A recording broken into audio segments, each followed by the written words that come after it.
Bonjour les enfants, aujourd'hui je vais vous raconter l'histoire de Moïse.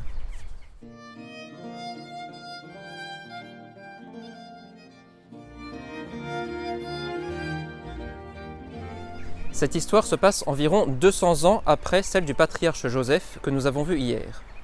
À cette époque, les Hébreux vivaient encore en Égypte. Ils y étaient même devenus très nombreux. Mais le nouveau pharaon était méchant avec eux. Il les obligeait à beaucoup travailler tous les jours pour construire des villes entières.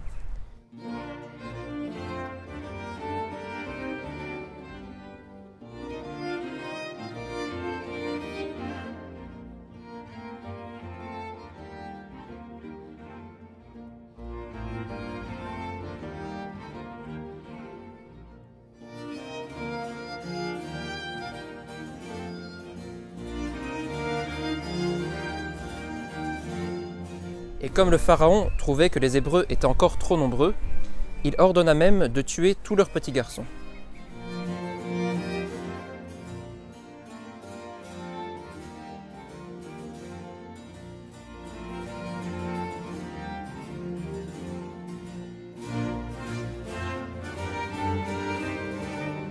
C'est à cette époque que naquit Moïse.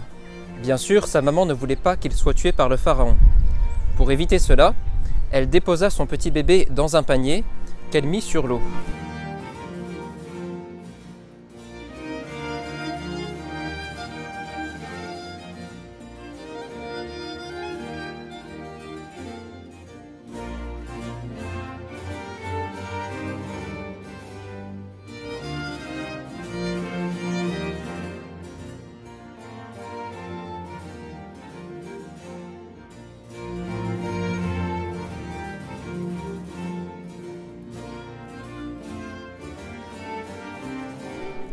En effet, elle savait que la princesse, c'est-à-dire la fille du pharaon, venait souvent au bord du fleuve.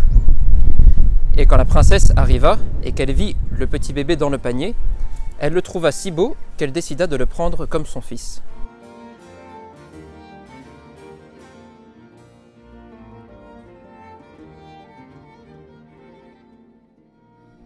Moïse grandit chez le pharaon.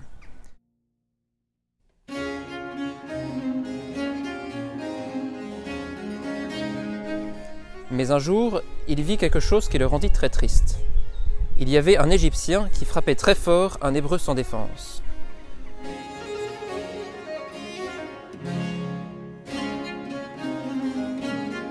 En voyant cela, Moïse fut très en colère et il tua l'Égyptien.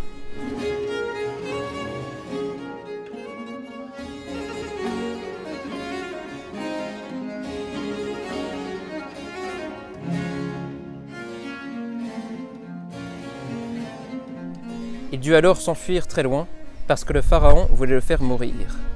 Et il alla se réfugier dans les montagnes.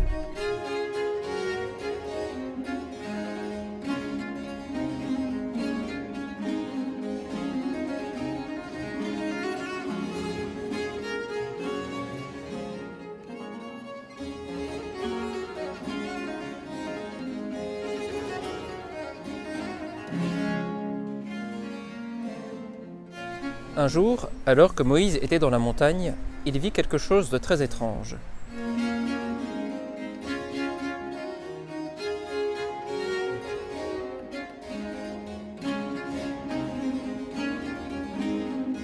Il y avait un buisson en feu, mais le feu ne brûlait ni les feuilles ni les branches. Et Dieu apparut à Moïse dans le feu et il lui dit : « Va voir le Pharaon. Demande-lui de libérer les Hébreux et de les laisser partir d'Égypte. » Mais Moïse avait trop peur de retourner voir le Pharaon. Pour lui donner du courage, Dieu lui dit une chose très importante, une chose qu'il n'avait encore jamais dite à personne. Dieu dit à Moïse : « Jusqu'à présent, personne ne connaît mon vrai nom. Vous, par exemple, les enfants, vous avez tous un prénom. Il y en a qui s'appellent Augustin, d'autres Louis, Clémence, Diane, etc. Il existe plein de prénoms différents. Eh bien, Dieu a aussi un nom, comme nous. Mais à cette époque, personne ne savait comment il s'appelait. Alors Dieu dit à Moïse : « Mon nom est « Je suis », ce qui se dit en hébreu « Yahvé ». Chaque fois que tu m'appelleras par mon nom, je te protégerai et personne ne pourra te faire de mal. » Moïse fut très content d'entendre tout cela, mais il avait encore peur de retourner voir le Pharaon. Alors Dieu lui dit, « Tu ne dois pas avoir peur, je serai toujours avec toi pour te protéger. Je te donnerai même le pouvoir de faire des miracles, pour que tout le monde voie que je suis avec toi. » Dieu voulut donner à Moïse un exemple. Moïse avait dans la main un bâton, et Dieu lui ordonna « Jette ton bâton par terre ». Moïse le jeta, et à l'instant même, le bâton se transforma en serpent.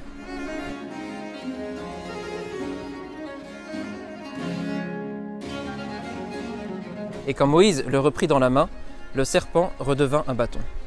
Alors Dieu dit à Moïse, « Quand tu seras devant le Pharaon, tu pourras faire ce miracle et beaucoup d'autres encore. » Moïse fut rassuré par tout ce que Dieu lui avait dit. Il n'eut plus peur d'aller voir le Pharaon parce qu'il savait que Dieu serait toujours avec lui. Moïse alla donc voir le Pharaon pour lui demander de laisser partir les Hébreux.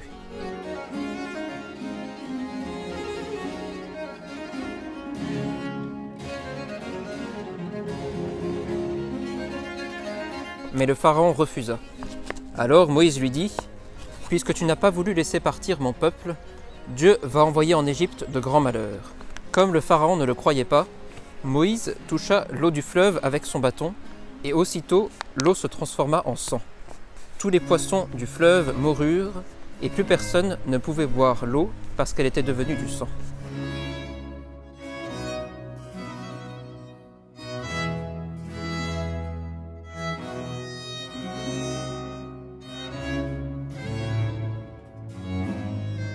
Ensuite, il y eut plein de grenouilles partout, même dans les maisons, dans les lits, dans la nourriture, partout.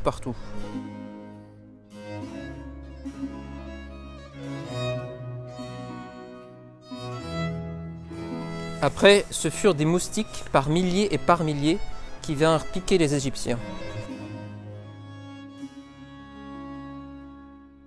Il y avait aussi en Égypte beaucoup d'animaux, des chevaux, des dromadaires, des vaches, des moutons, et en un seul jour, tous les animaux moururent.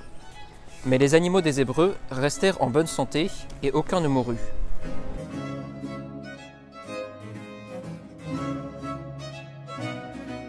Les Égyptiens, à leur tour, furent aussi très malades.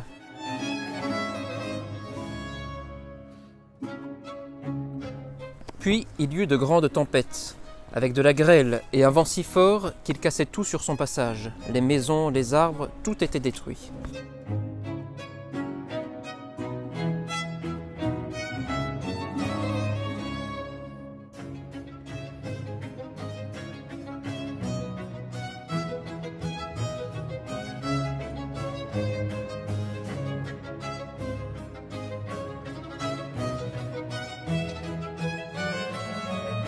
Puis il y eut des sauterelles. En Égypte, les sauterelles sont très grosses et elles mangent beaucoup. Il y eut donc des milliers et des milliers de sauterelles qui mangèrent toute la végétation, toutes les feuilles et les fruits des arbres, toute l'herbe et la nourriture des champs.